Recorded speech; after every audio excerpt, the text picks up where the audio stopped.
If you're like me, you're definitely having choice overload when it comes to choosing your class for Baldur's Gate 3, which is understandable considering there's 12 different classes and 40 different subclasses.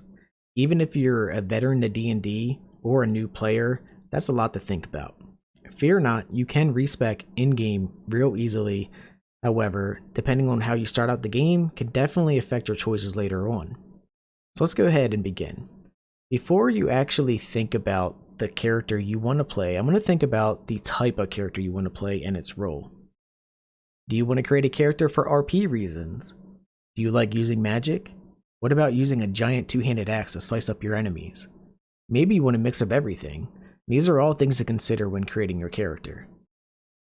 So we're going to put these into generalized categories.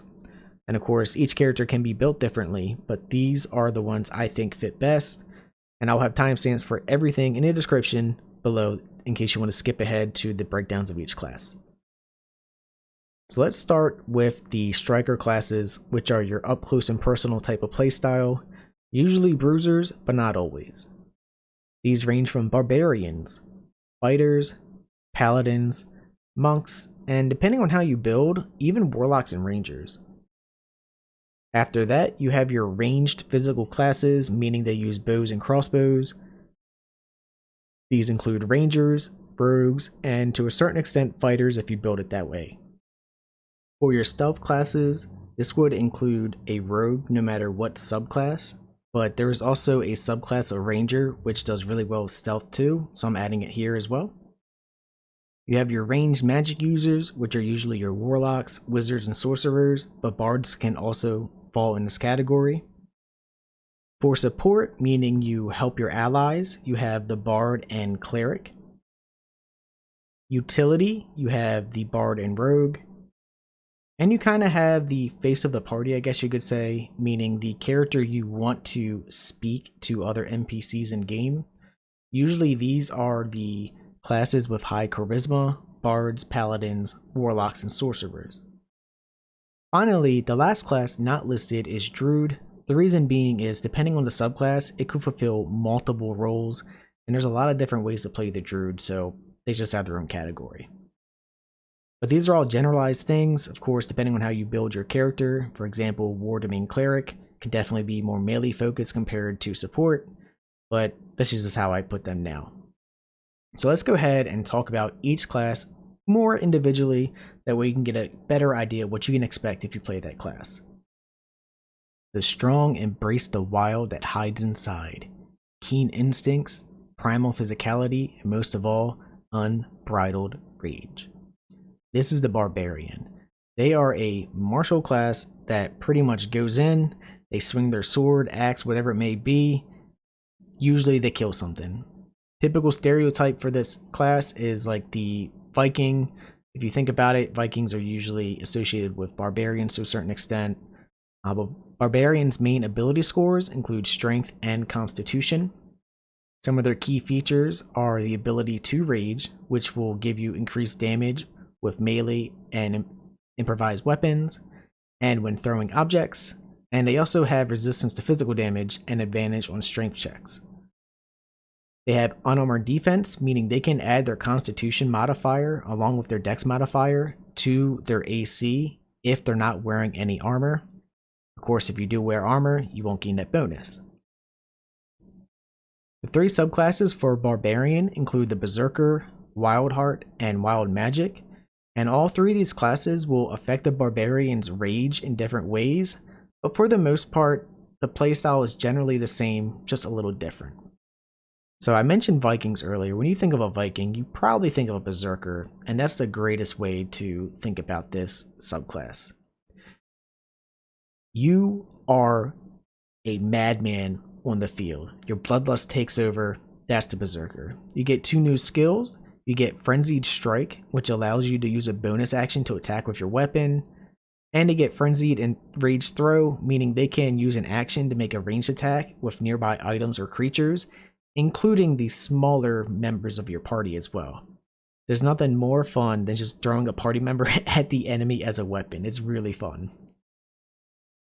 The Wildheart is actually a homebrew from Larian Studios that is heavily based on the Totem Warrior from D&D. This is actually my personal favorite subclass for the Barbarian. Essentially, you pick an animal aspect to channel while raging that gives you additional benefits. You also gain the ability to speak to animals, and I wanted to add that in here because animal speak is really useful in these type of games, and you will miss out on a lot of side quests and more if you don't have that ability. So the different animal aspects include bear, eagle, elk, tiger, and wolf. Note that during an interview, they did mention monkey as well, but I can't actually confirm if that's in game at the time I'm making this video. But these aspects change your rage state. So bear, for example, will give you resistance to all damage except psychic. Really great if your barbarian is like the main tank of the group. But you also gain the ability to heal while raging, which is really nice. Eagle, for example, foes have disadvantage on opportunity attacks against you, and you can use the dash action as a bonus action, so you can definitely cover more ground, which is really cool, and you get a cool ability to kind of like leap at your enemy and do damage and knocking them prone. Really fun.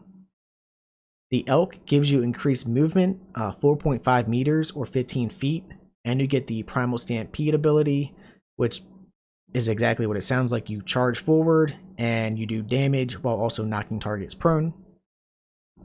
The tiger is really cool because it increases your jump distance while enraged, so you get 4.5 meter increase or 15 feet, which is really nice. That means you can really hit some higher altitudes you wouldn't be able to before.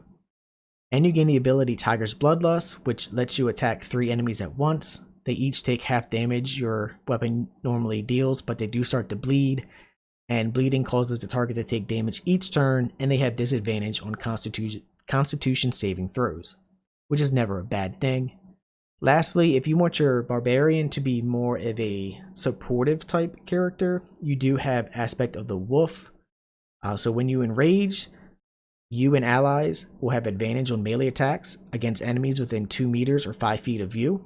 And it also grants the inciting howl action.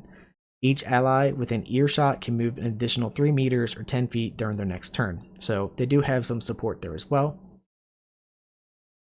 The last one is the Wild Magic Barbarian, which wasn't in early access, but from D&D and from information we know from Layering Studios, is going to be crazy.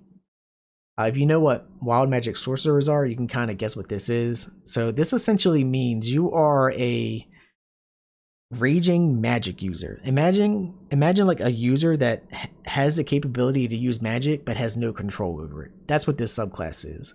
So every time you rage, there will be a different magic effect that happens, and it's random, and it's one you can't control. So here are a couple examples of what that might be. So you have one where when you enrage, you can teleport up to 30 feet to an unoccupied space, and this is random, or at least I think it's random. I'd have to test it. But you can use it again until your rage ends as a bonus action. So when that happens, you could randomly be teleported like 30 feet forward, and then on your next turn, you can use it as a bonus action to go 30 feet any direction, which is really nice because then you can move again after that to really cover some great ground.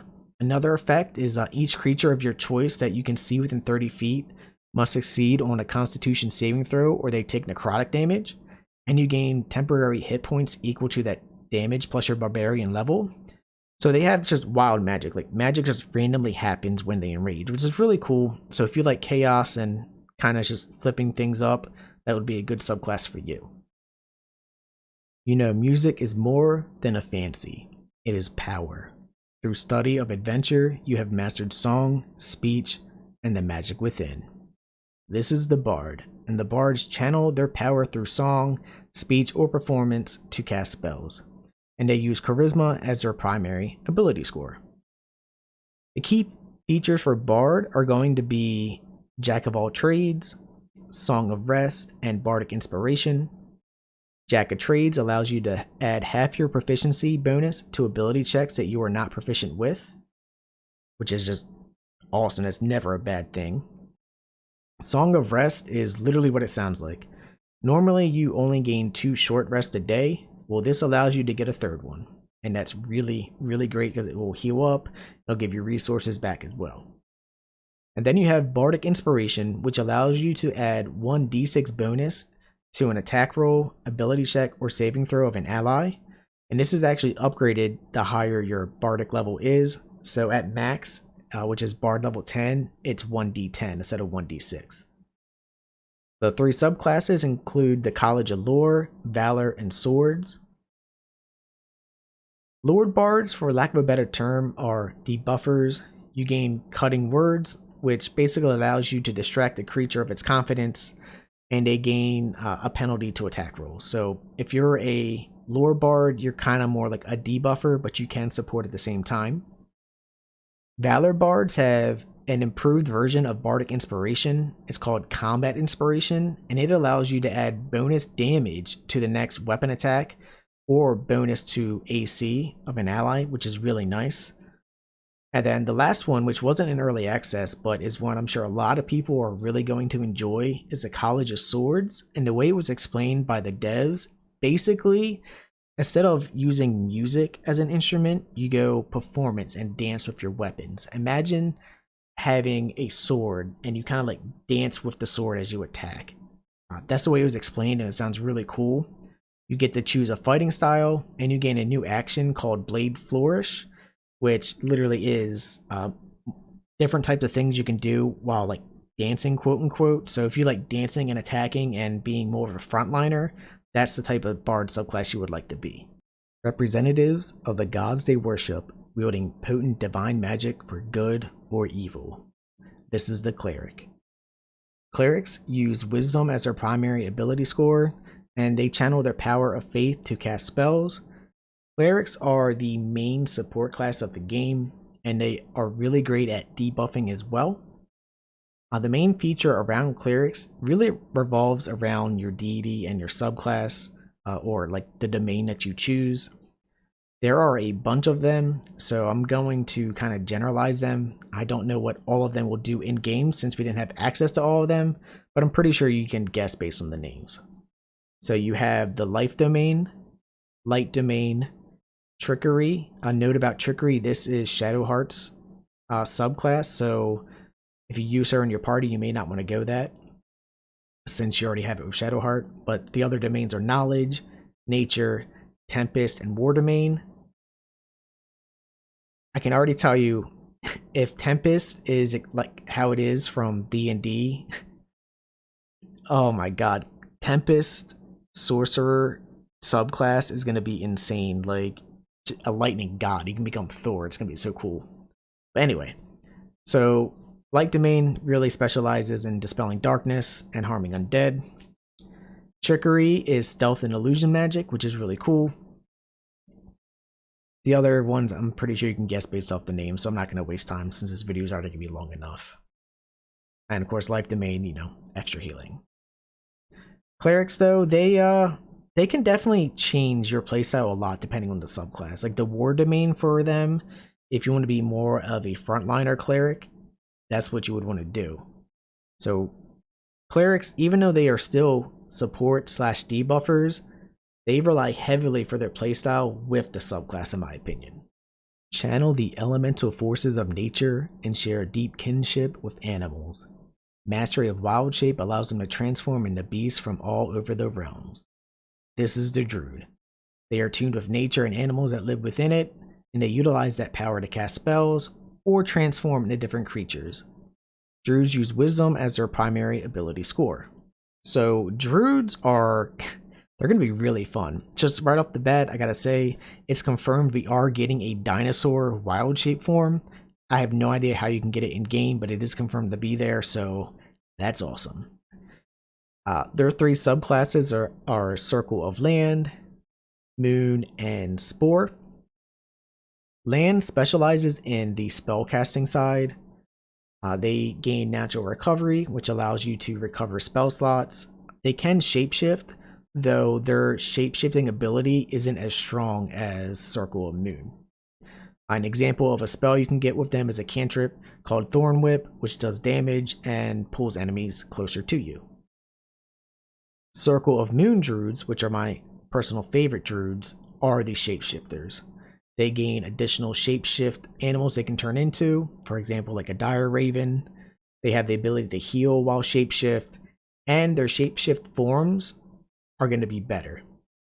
It is confirmed by the devs that the shapeshift animals will scale with your druid level as well, so you don't have to worry about them feeling weak. And come on, who doesn't like mauling someone as a giant bear? Really fun, really great multi-class too. If you go druid a couple points into barbarian to get the aspect of the bear, you can be a barbarian. Alright, that joke was bad, I'm sorry. But the last subclass is Circle of Spores, which are the death kind of like druids. Like, we all know the cycle of life and death, and they find beauty in decay. Death is a part of that cycle, and that's what they specialize in. They specialize in creating fungal spores to do their damage, usually in the terms of necrotic damage. And they sacrifice their shapeshift ability to boost the capabilities of these fungal spores in combat. So you would want to pick the druid if you want versatility, whether it's turning into an animal and just kicking ass, whether it's being supportive with spells, or just being a disaster on the battlefield and just causing death upon your enemies. I mean, you have great choice of the druid, and they're really fun. Masters in the art of combat, wielding weapons with unmatched skill and wearing armor like a second skin. This is the fighter. The fighters are your typical warrior, non-magical race to a certain extent, and we'll talk about that in a minute. Their ability modifiers, like the score you want to use, will depend on the fighting style you go. If you want to use weapons that use strength, like two-handed weapons, use strength. But if you want to be a fighter that attacks from afar, you would use dex, or finesse weapons use dex as well. The main feature of fighters includes Second Wind, which is an ability to heal yourself during combat. Action Surge, which you get at level 2, which is extremely powerful. It allows you to gain an additional action during combat. Super good, and it's great to multi-class into since you only require 2 levels. They do gain fighting styles as well. And unlike other classes that gain an ability score modifier or a feat at level 4, 8, and 12, they gain an additional one at level 6, which is really nice. The only other class that gets an additional feat like this are rogues, and they get theirs at level 10.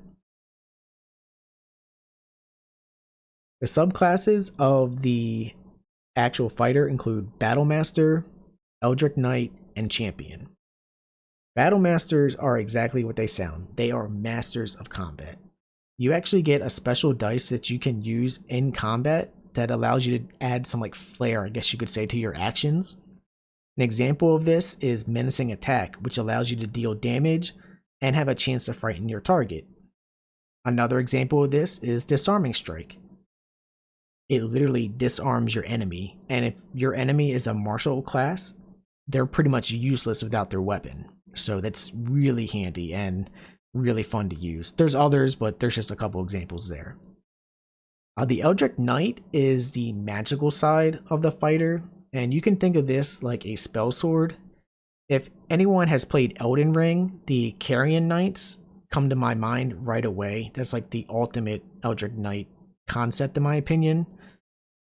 That's pretty much what it is in game. Like, you gain the ability to cast spells as well as be proficient in melee combat. Really fun. Not as easy to play as some of the other subclasses because it does require you to maintain different spells and stuff, but it's still really fun. And then you have the Champion. I'll be honest, I don't want to sugarcoat it. The Champion is effective in combat, but my god, is it so boring. So champions are all about crit damage. Normally when you roll a crit, you need a nat 20 to get a crit. Champions allow you to get a crit with a roll of 19 or 20. So it gives you a 10% chance to crit a set of 5. And that's a lot. Extra 5% is a good amount. So the fighter, in my opinion, is something you would either want to multi-class with, or you want to simply just be a master of combat, getting all these extra attacks. And they're the only class that I know confirmed right now that can actually get 3 attacks if you use the attack action. All the other martial attacks gain 1 additional attack. while the fighter gets 3, but you do have to go pretty deep. I think it's level 11 you get that 3rd attack.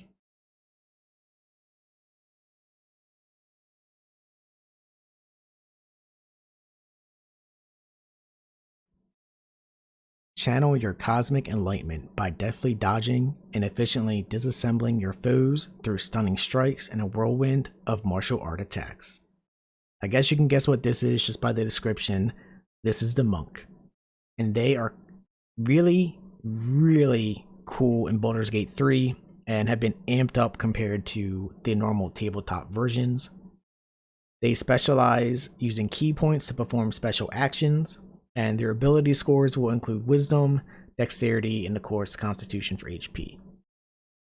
Monks were actually not in early access, so I can't tell you hands-on how they're going to play. I can only compare it to what I know from D&D, as well as interviews with the devs and other videos I've seen online. They actually gain a ton of increased movement. They are some of the most mobile classes in the game. They get a ton of movement and they get key charges. Basically, with the monk, you get in, throat chop or punch your enemy to death, and you get out. It's that kind of class.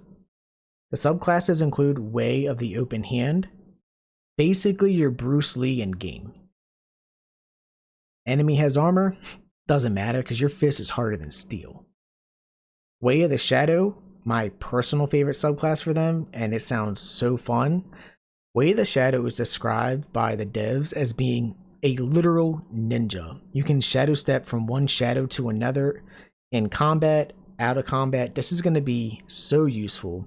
Imagine being in a city and maybe you're doing some not so justified actions like, hey, there's a vault over there. Oh, there's a shadow I can see. Boom. Look at that.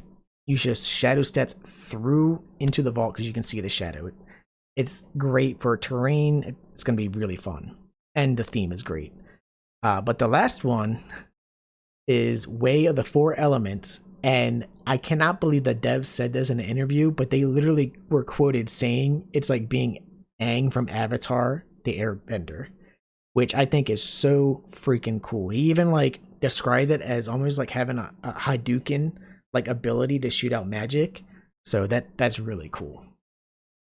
Fueled by the oath you were swore to uphold, justice and righteousness, you are a beacon of hope in dark times. This is the Paladin. Paladins are martial classes, and they are the literal archetype of lawful good unless you choose certain subclasses. Ability scores for Paladins include strength if you go melee weapons, dexterity. Technically, you can use dexterity for ranged weapons, but I wouldn't recommend it, but you can use it for finesse weapons as well. Charisma, and of course constitution. The features for Paladins are going to include Lay on Hands, which is great because it's a heal you can do without using a spell slot. They have Divine Sense, which gives them advantage on attack rolls against fiends, undead, and celestials. And they have different types of auras depending on your subclass. In my opinion, Paladins are one of the best classes to RP if you're really into that because of their concept. You must maintain your oath. You can actually break your oath in game if you do actions that normally a Paladin wouldn't do. Technically, you can get your oath back, but it is going to come at a cost. Paladins have 4 subclasses, and I think they're the only class currently to where their 4th subclass is one you have to gain by doing something in game. So the subclasses include Oath of Devotion, which is your classic lawful good paladin, protect the weak kind of mentality. You have Oath of Ancients, which is more so protect nature, I guess you could say, and they lean more towards nature magic. And you have Oath of Vengeance, which I'm sure is going to be majority of people's favorite paladin because it is the paladin that's after the greater evil. You are there to kill the greater evil, and that's your job. No mercy, man. It's really cool. But the 4th subclass, and which is my personal favorite, and it's actually going to be the class I'm going to make my first build video for, and that's the Oathbreaker. You have broken your sacred oath in pursuit of power and ambition. Only darkness remains to fuel you now. So Oathbreakers kind of sound evil, but they don't have to be. Just because you lost your oath doesn't mean you can use these new dark powers for good. You technically can. I'm not doing that route. When I do Oathbreaker, I'm being evil as hell, and I'm going to make a Death Knight themed build. It's going to be really cool. But all Paladins gain the ability to use Divine Smite, which after you hit an enemy with a melee attack, you can use a spell slot to do additional radiant damage. Paladins are really great multi-classing with other charisma-based spellcasters as well. Because Paladins gain plate armor, you could go one level in Paladin just for that plate armor and go rest like Warlock, for example, if you want the Warlock stuff, or Sorcerer, or whatever it may be, Bard. So Paladins are really great at multi-classing. But in my opinion, you play a Paladin if you believe in seeking justice for the weak, or, like me, to do the opposite. Unrivaled scouts and trackers, owning a deep connection with nature in order to hunt their favored prey. This is the Ranger. Rangers utilize both their knowledge of the wild and spellcasting to pursue their prey. Important ability scores include Dexterity, Constitution, and Wisdom. You can replace Dexterity with Strength if you're going for a melee-focused build. Rangers, like fighters, have a lot of versatility and leeway when you build your character. You could go full melee route, you can go range with bows, you can even go a really sneaky stealth-like assassin role too. There's a lot you can do with the Ranger. Some of their main features I wanted to point out is they gain a fighting style along with spellcasting, which is really great because the versatility, I mean, it can, like, you could be a Ranger, get bored of it, and be like, you know what? I still want to be a Ranger, let me just change up the playstyle. You can do it on the fly, it's so great. The 3 subclasses though include Hunter, which can be thought of a kind of like a specialized bounty hunter in a way. You have Beastmaster, which I'm sure you can guess what it does. It allows you to have an animal companion to join you, and it is confirmed by the devs that that animal companion will level up alongside you, so you don't have to worry about it being weak. And the final one, Gloomstalker, which I think is probably going to be the most chosen Ranger subclass because of how powerful it is in D&D. They specialize in staying unseen within the shadows. They get some insane skills. I mean, just for 3 points in the Gloomstalker, you get some amazing abilities. You get the ability to not be seen in darkness, even though other creatures normally would be able to see you. Gloomstalkers get extra attacks when they attack first in combat. Like, they get a bunch of stuff. They're really, really powerful. And essentially, they are the assassin Ranger. So I would say play a Ranger if you enjoy the idea of literally being that bounty hunter, that tracker, that person. No matter what playstyle you are, you have the ability to hunt down your enemy.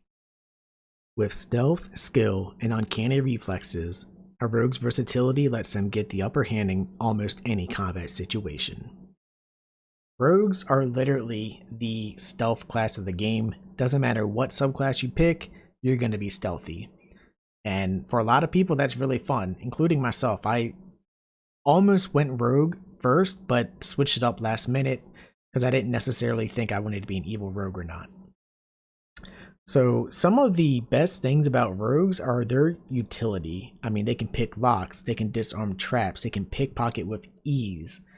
They are fantastic for out of combat stuff, but they're really great in combat as well. And like the fighter mentioned earlier, they gain an additional feat or ability score as well, which is really great to have because it opens up a lot of options for builds. They also have the ability for sneak attack damage, which is just extra damage when attacking with advantage, and they have the most proficiencies out of any class. Subclasses include Thief, Arcane Trickster, and Assassin. Thieves have additional bonus actions, which are really great because that can be used for extra offhand attacks. It can be used to dash to get away. Like, there's a lot you can do with that extra bonus action. Arcane Tricksters have more of a specialized mage hand.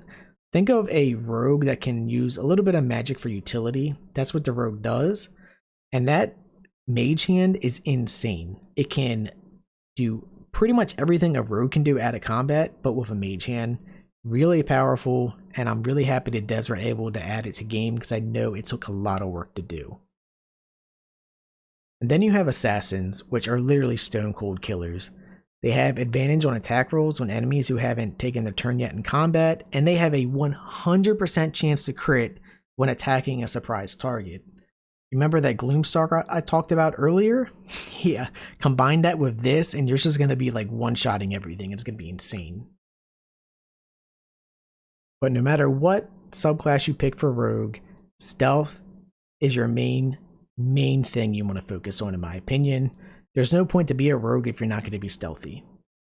Natural spellcasters drawing on inherent magic from a gift or a bloodline. This is the Sorcerer. Sorcerers are your typical ranged spellcaster, kind of with a twist. Their main feature, in my opinion, is meta magic, which meta magic is the whole reason I would literally roll a sorcerer over a wizard, because it allows you to literally change your spells. For example, you could have Quicken spell and you could cast multiple spells in one turn. It's really, really fun. They can also grant themselves additional spell slots. Subclasses include Draconic Bloodline, which you gain power from their Draconic blood, hence the name, but this increases your HP and AC and will actually allow you to have scales on your character. And new today to a video I actually reacted to, if you are a Dragonborn, you gain additional features to customize that Dragonborn with if you choose this subclass. The other subclasses include Wild Magic, which is kind of what we talked about earlier with the Barbarian Wild Magic.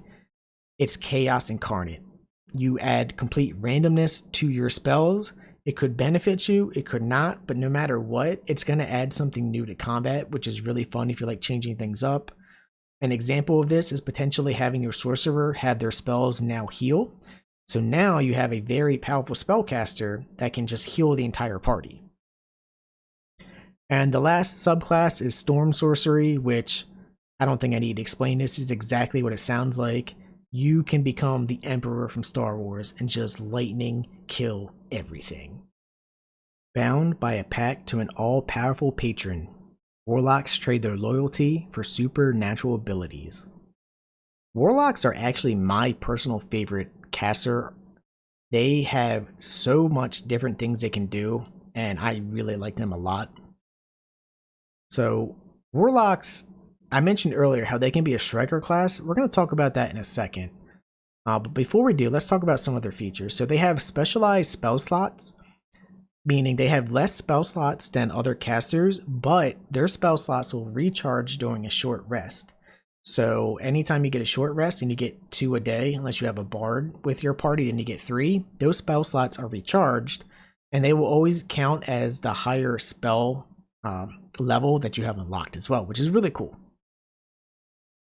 They gain Eldritch Invocations, which is basically a way to buff your character. An example of this is Devil's Sight, which is really useful and really great because it allows you to see normally in both magic and non-magical darkness. So say you're a human, you don't normally have dark vision. Well, with this, now you do. But they also gain Pact boons, and this is where the fun versatility of Warlocks comes in. So you have Pact of the Chain, which allows you to summon a familiar to fight alongside you. So for example, you could choose an Imp, which is considered a fiend in game, which is really cool because now you actually have another party member with that Warlock to fight alongside you. You have Pact of the Tome, which is a grimoire called the Book of Shadows, which gains you additional cantrips you can cast.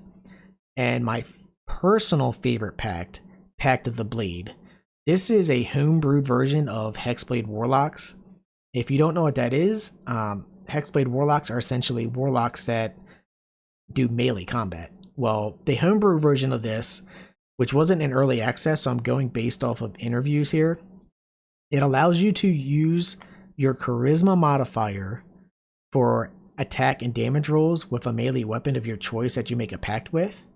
This is insane because this means you can literally be a Warlock that's up close and personal. If someone's from afar, you can shoot your Eldritch Blast at them and blast them off the edge. Like, it adds a lot of versatility, but they also, in the interview, if the translations were correct, because they weren't in English, So I did have to translate it. They also stated that you will gain an additional attack as well if you choose Pact of the Blade, which is really, really cool.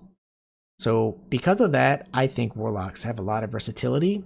Let's talk about their subclasses. So you have the Fiend, which revolves around fire. You have the Great Old One, which is kind of like CC and mind magic. And you have the Archfey, which is usually around Fey magic. And depending on what you choose, it's mostly CC, I think. And this brings us to our final class, the Wizard, which has a ton of subclasses. Wizards are literal masters of the arcane, and they specialize in magic schools.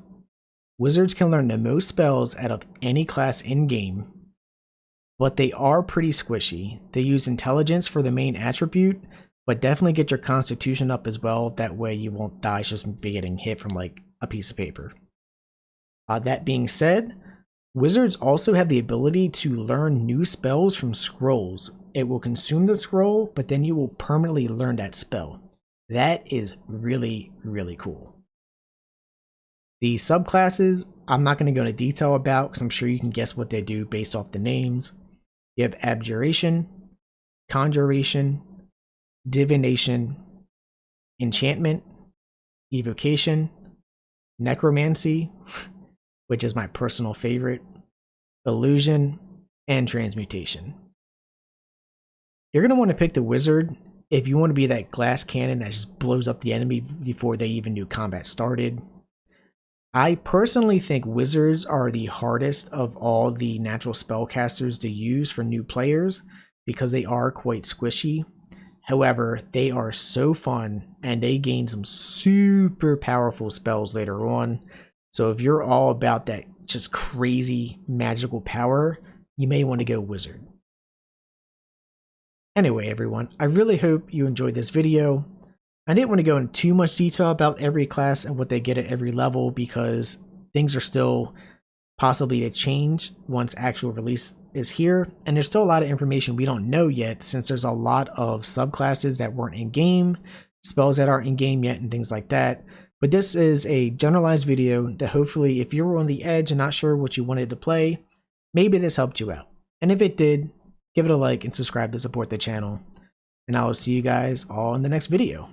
Take care.